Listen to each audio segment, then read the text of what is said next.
I grew up with a disability, so lots of people will say I've had to overcome adversity.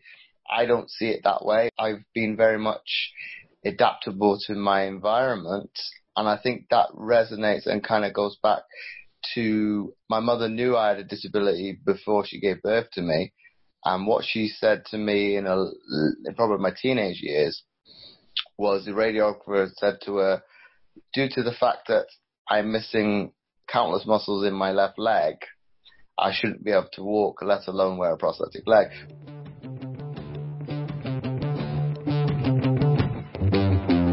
All right, guys, I'm telling you, I'm really looking forward to this. So I'm bringing in a new buddy of mine, James Robert, and this dude's story is legit. I mean, what he's been through, what he's done is just a powerful, cool story.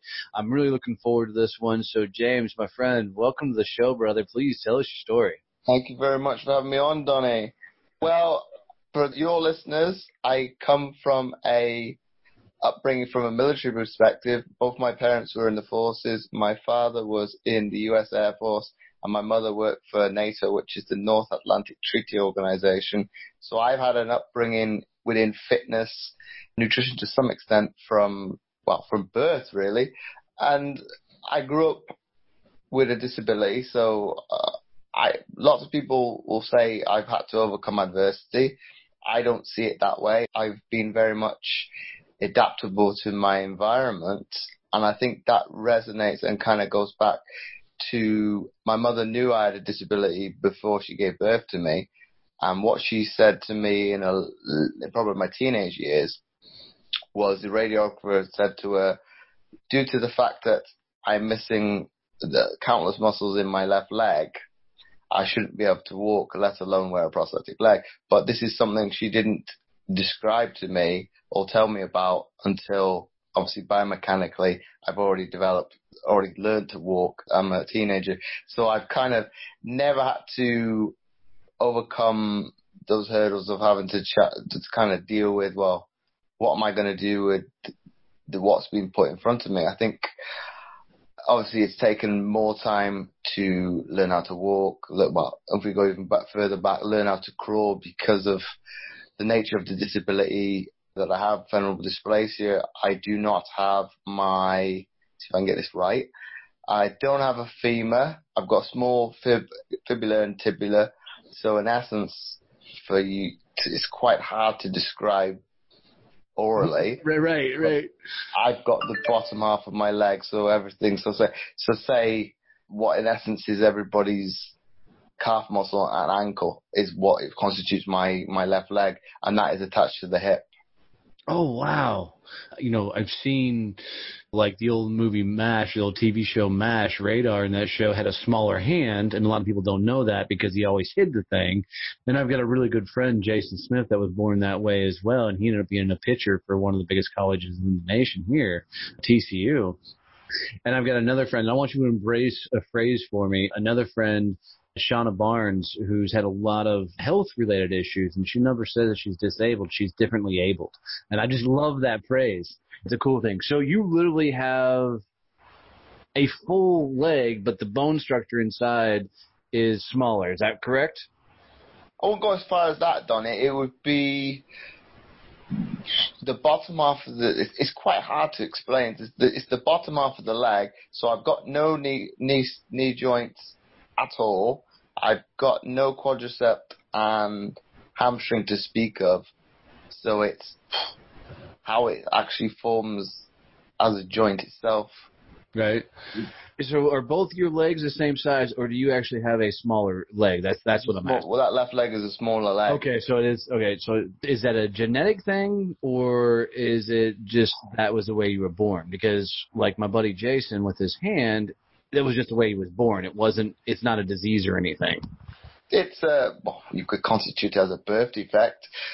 Could it be the fact that, I'm born in 86, could it be a result of Chernobyl, or if we go with my father being in the military, we're talking about the Cold War, could it be because he's around chemical weapons? Right. I don't know, but could it have a factor as to why I've got a disability? Possibly, but who knows? But to answer your question, Donnie, yeah, it's something I've developed from birth. Right. Wow. And here's what I love about just the beginning portion of this story is your mother didn't let on that you were or had potentially a disability, that you had something wrong.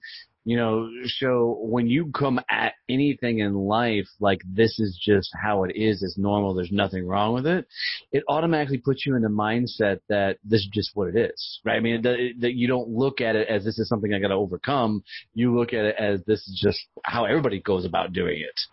That's awesome. How much do you think that impacted your life as you continued on your journey?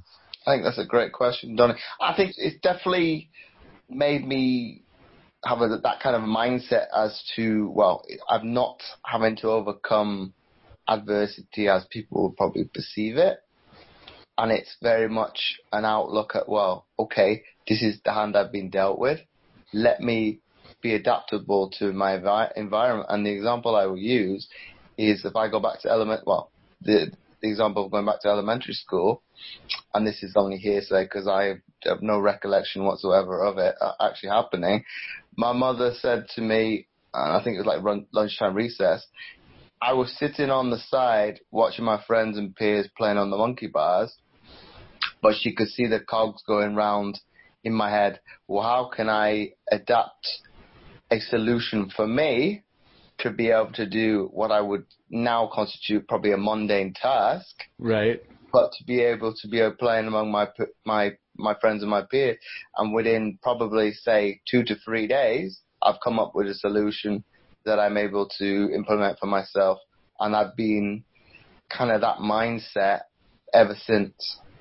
So you, in a sense, became an inventor to find unique ways to be able to join in and do what everybody else is doing. That's brilliant. I love that. My mindset goes to a place was, did you really get opportunities to use this as an advantage? And here's what I mean. Did people look at you and we'll talk about some of the cool things you've accomplished because of it, but did you get yourself stacked up against people and they maybe looked at you like, I'm going to take it easy because of this guy, and you use it to your advantage to later on whoop the hell out of them and whatever, you're doing? Because I know me, I would totally use that as a tool to my advantage to further myself. Did you ever find yourself in that situation? I think if we go back to my days in swimming for the base team, that probably arose probably a number of times. I would probably use that as okay, you probably perceive me as an easier opponent to go against. Right. Okay. But then you don't know the story that goes behind it. It's like, well, but then on the negative side of that, Donnie, I think during those periods, I had a very egotistical kind of mindset myself. So I would want to beat people within my heat, and I was satisfied with that. And that's very much of a fixed mindset. Whereas I would say to be athletes, people in general, you kind of need to shift between a growth mindset and a fixed mindset. You want to be able to challenge yourself, okay, at the very top level, and I probably will go into that a bit more, you can have a fixed mindset because at the end of the day, the winning margin at that level is so minute, people won't remember the times, okay, if you've got a world record and it doesn't get beaten, it's in the record books. But people will remember the winners. You don't necessarily remember who finished second or third. Right. So from that instance, it's probably not a bad thing to have a fixed mindset. But being able to shift between the two, you kind of get a better motivational factor and drive. You're not necessarily focusing on that extrinsic factor that you need other people to motivate you and thus get success from it. You're able to fluctuate between an intrinsic and extrinsic view, so you can motivate yourself to be able to succeed. And I think that's probably where it shifted later on in my career. I don't need external sources to be able to motivate me, get gratification for winning because I'm beating, well, to a lesser degree, an easier opponent. I want to stretch myself beyond that, better myself, and not be so fixated on, well, I'm content with beating you, whereas I should be wanting to beat myself, thus progressing further up the field and challenging against better individuals than being in that fixed mindset and just being satisfied with that kind of, well, in essence, self-gratitude. Right. Now, that's a brilliant way to look at it is, and I don't think people oftentimes challenge themselves, they're going for the next stage and the next win, the next whatever, versus setting a bar that really pushes them further in their own life. It's a great message to put out there. So you already said you were on the base swim team. Mm-hmm. At that point, were you competing against everybody else, or were you already into a para athletic group? No, I would have started at the age of 11 with the base team. It wasn't until I was about 15 or 16, and it was one of the coaches on that team that come up to approach me at practice. And just out of the blue, to me, before that, we hadn't discussed anything to do with disability. I probably never thought of it as, okay, I know I physically have a disability, but the mindset of having an impairment never crossed my mind, because in essence, from a Paralympic standpoint, I'm probably the least, well, not the least severe, but kind of the upper echelons of having a disability, probably in the realms of what is socially acceptable to some degree.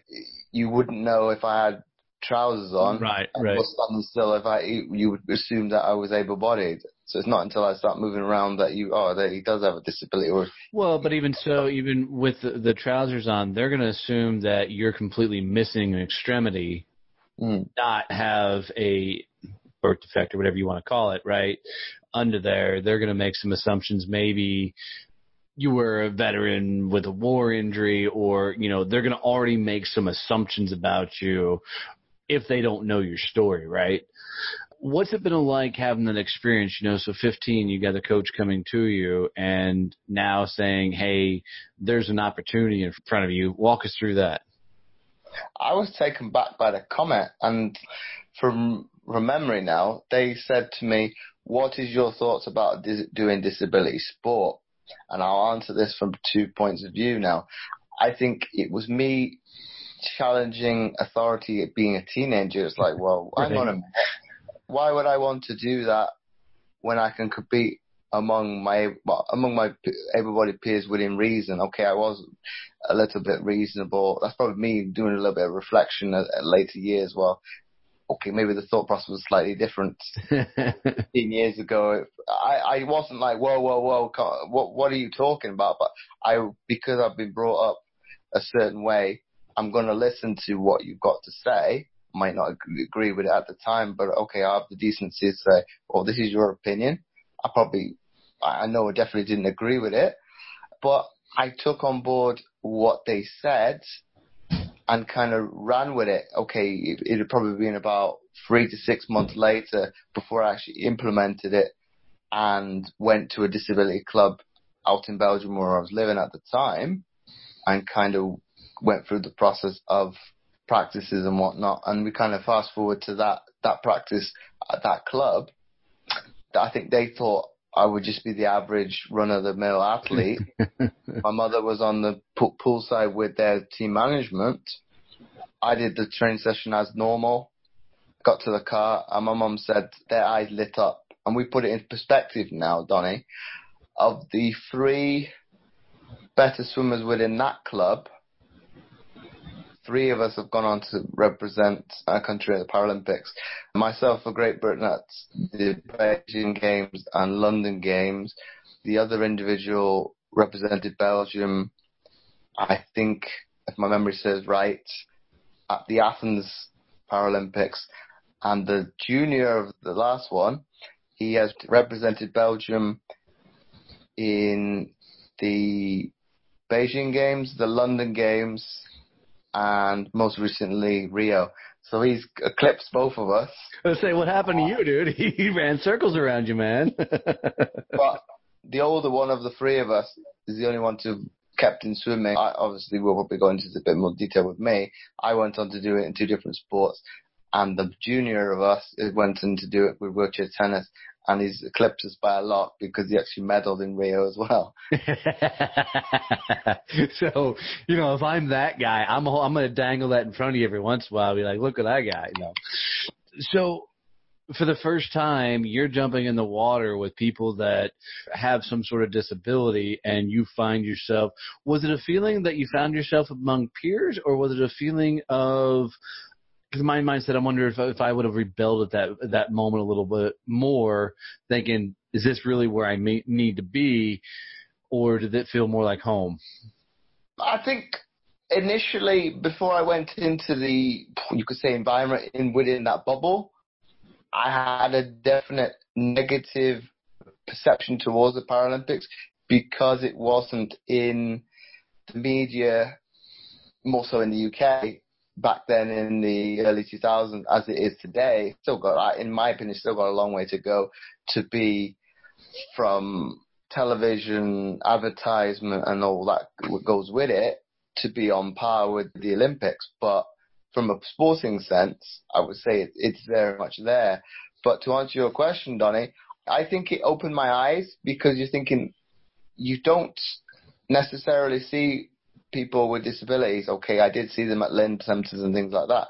But a lot of the times they are your senior, they're, I don't know, in the late 40s, 50s, right. Like older gentlemen. You don't generally see kids your age with a disability, whereas now I'm in this bubble, so to speak. You see people with similar disabilities, more severe, visually impaired.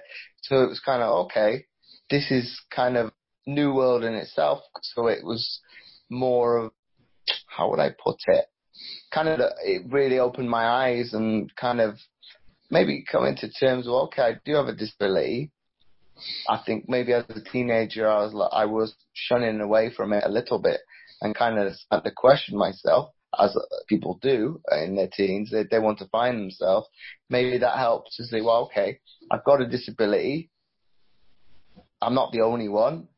And kind of the stories that go with it, people will be calling, oh gosh, the first competition I went to when I came back over to the UK in 2003, I think it was, and you've got their team members talking, well, they'll call visually impaired people blinkies, and what's the other one? I was quite shocked. I feel horrible for laughing, but I get it.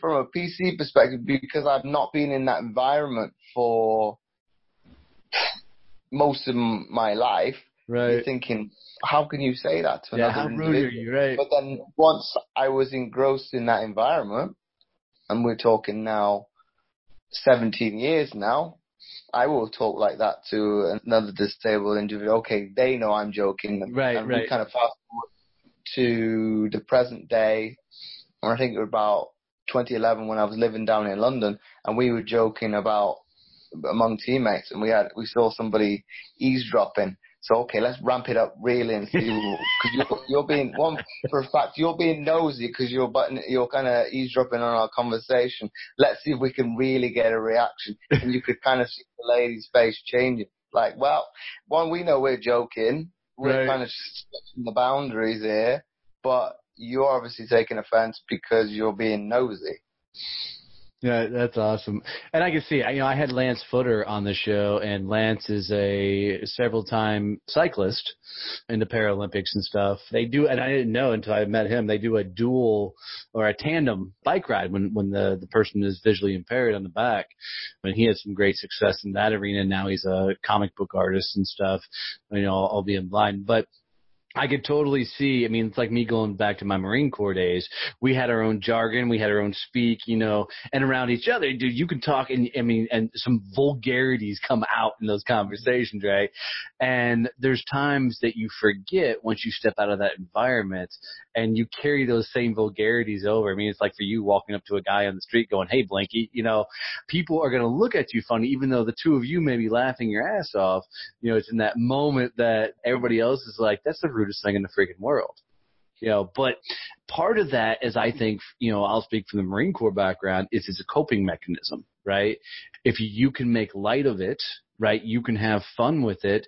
It doesn't feel like a disability. It doesn't feel like a disadvantage. And it's like, why all the military, and not to compare it to a disability, but it's why all the military makes fun of each other in the different branches and everything else, is because we have that camaraderie. It's like an instant bond type thing when you can do that.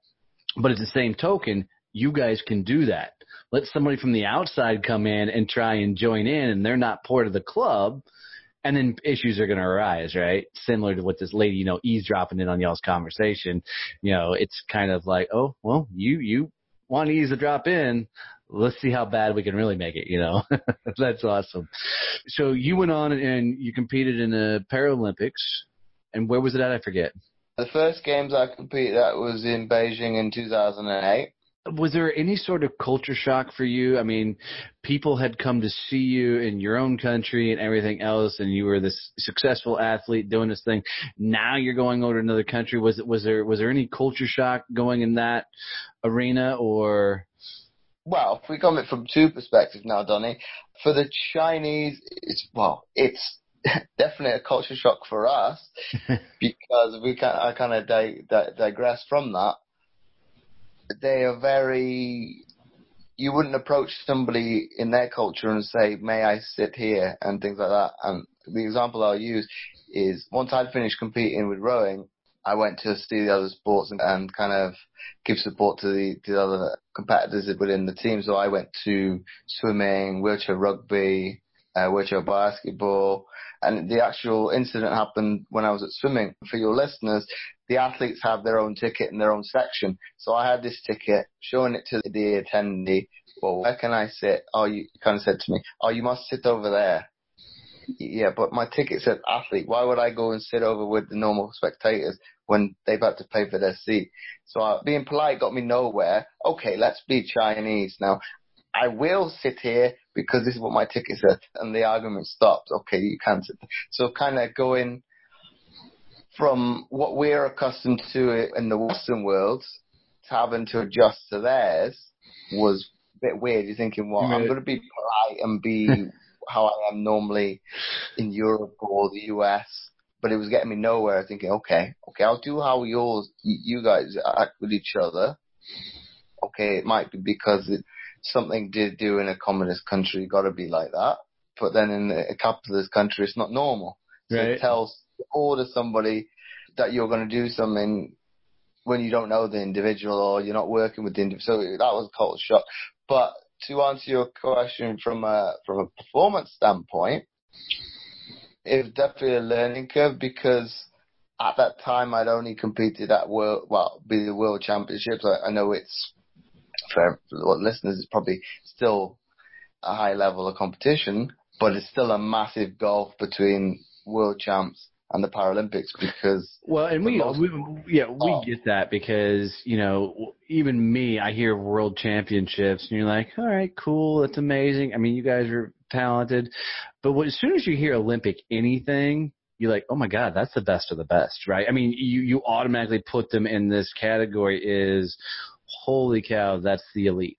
They are strong enough, fast enough, whatever, competitive enough to play at that level. It's even from a civilian perspective, if you will, of looking at never being an Olympic athlete, nor would I ever even try. That's the Super Bowl, is the Olympics. It's a pretty impressive feat. What was it like walking out of that stadium the first time representing your country?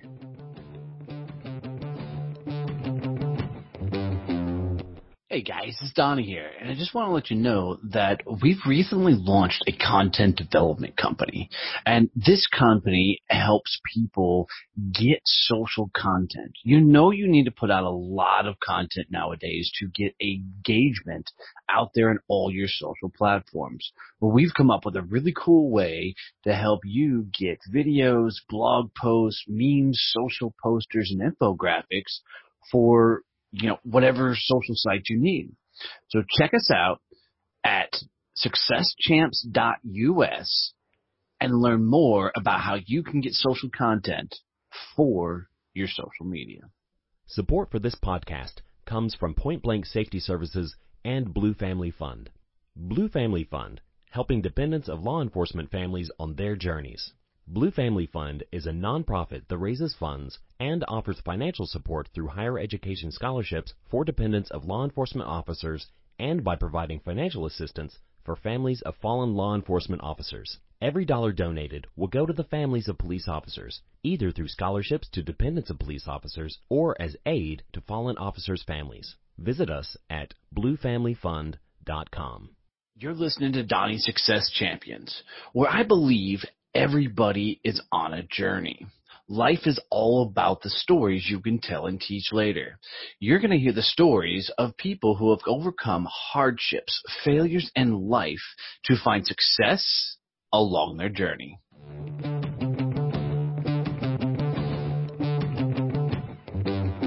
Well, a little bit apprehensive because being the first one, I don't know what to expect.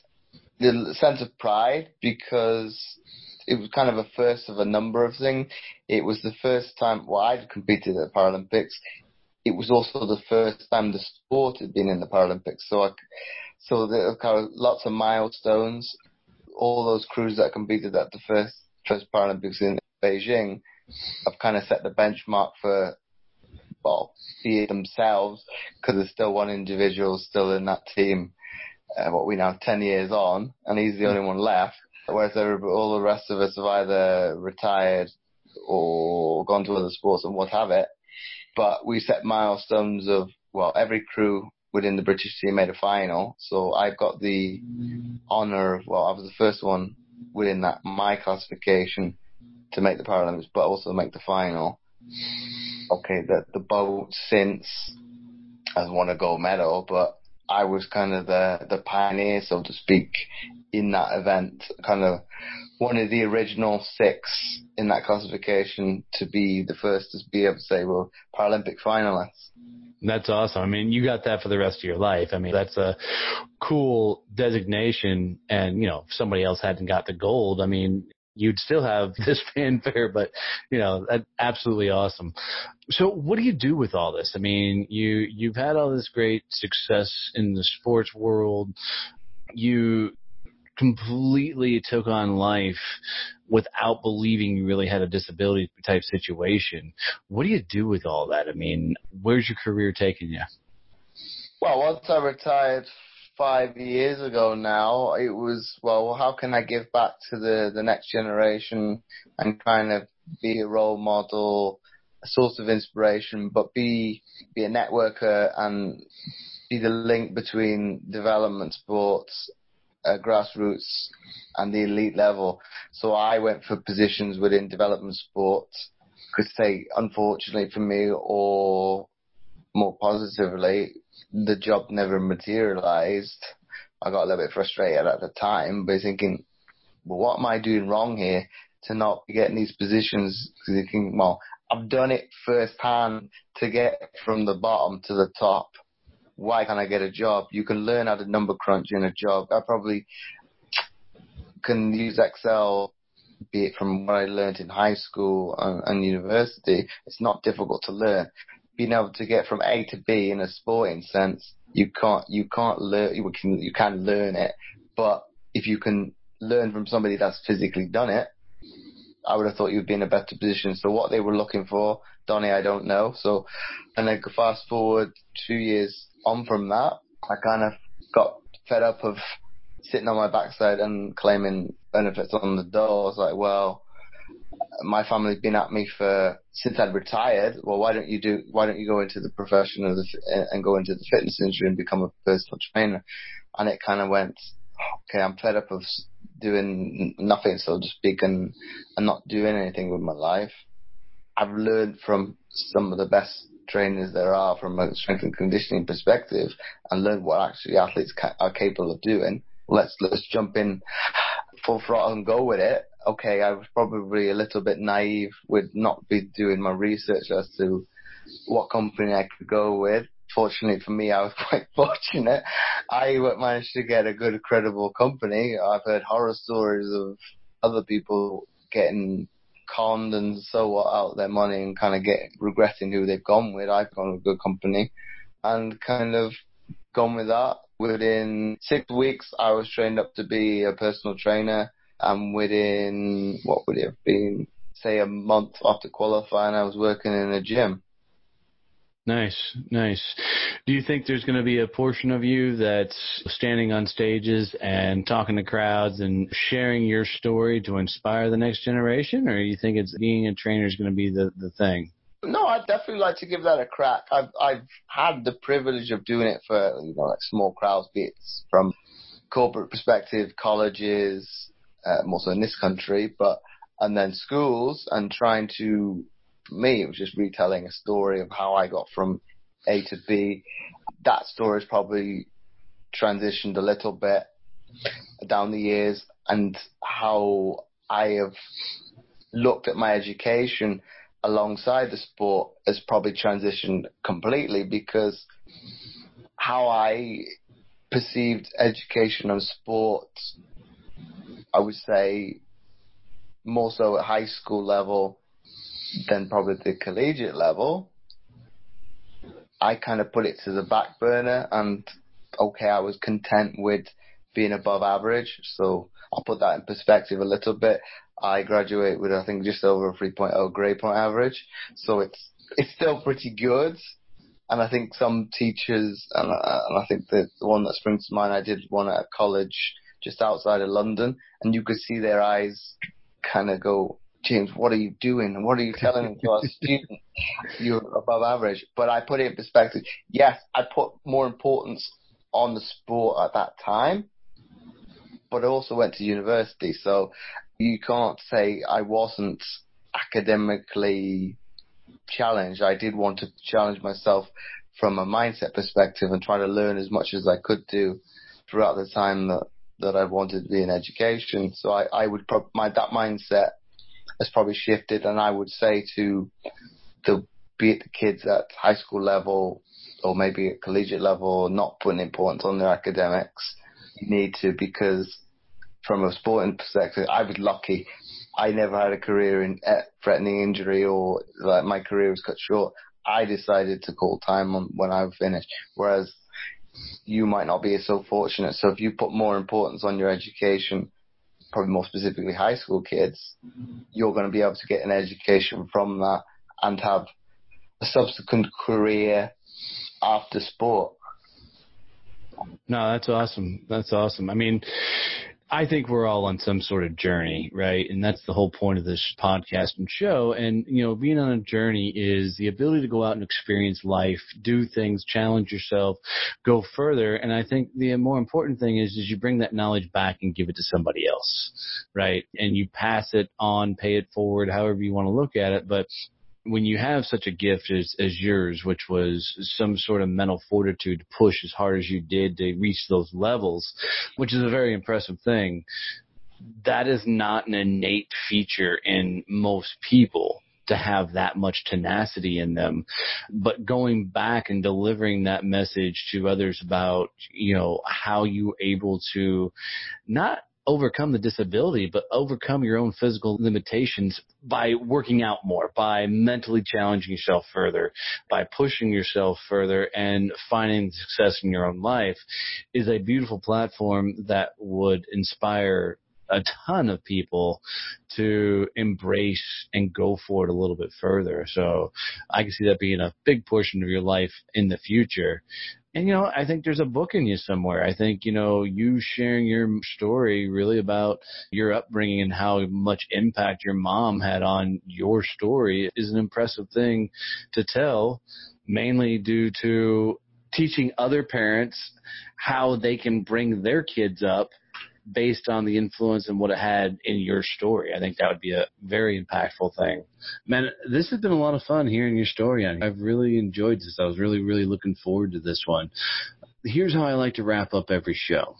If you could leave my audience with a quote, a phrase, a slogan, a mantra, a motto, something they could take with them on their journey, especially as they're going through it, what would be that phrase or quote you would say as you're going through it? Remember this. That's a good question, Donnie. I would say, and this is one I came up with the other day on somebody else's show, but I would say everybody has a goal in mind. you've got to look at it from a different perspective. Okay, you want to look at it as how I would use my analogy is I wanted to reach the top of the pyramid, so to speak, and every athlete does. They want to get that elusive gold medal, but I probably had a unrealistic target that I wanted to attain, so I was probably looking for perfection, whereas I think people should strive for challenging themselves and pushing themselves beyond their boundaries, but not trying to attain perfection. Whereas I would say try to overstretch yourself and try to succeed and get as close as your target you set out, and look to reflect on those targets and reevaluate them and then change them accordingly, as opposed to setting an unrealistic goal and trying to overstretch yourself and look to get to perfection, whereas I think you're going to fall short at times. No, I love that. I love that. It's a great message. And I think people screw up goal setting because they do shoot for the moon when they should just shoot for the next level. So great message. Great message. Well, brother, I really appreciate you coming on the show and sharing your story with us, man. How do people get in touch with you? How do they find your information? You can find me on social media. So on Twitter, it is at James O. Roberts 11. It is the same for Instagram. You can find me through my website at fitamputee.co.uk. So that's FITAMPUTEE.co.uk. Now, that's a great website name, by the way. I love it. I love it. Well, brother, thanks for coming on the show. I think everybody's got a kick out of this one. Thanks for sharing your story. It's been my pleasure, Donnie.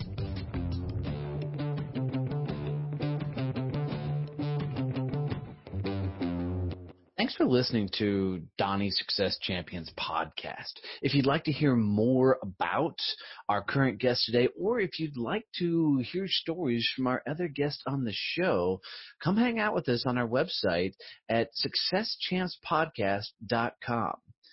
I really appreciate you tuning in. If you need to reach out to me for any reason, you can catch me at Donnie@DonnieBoivin.com.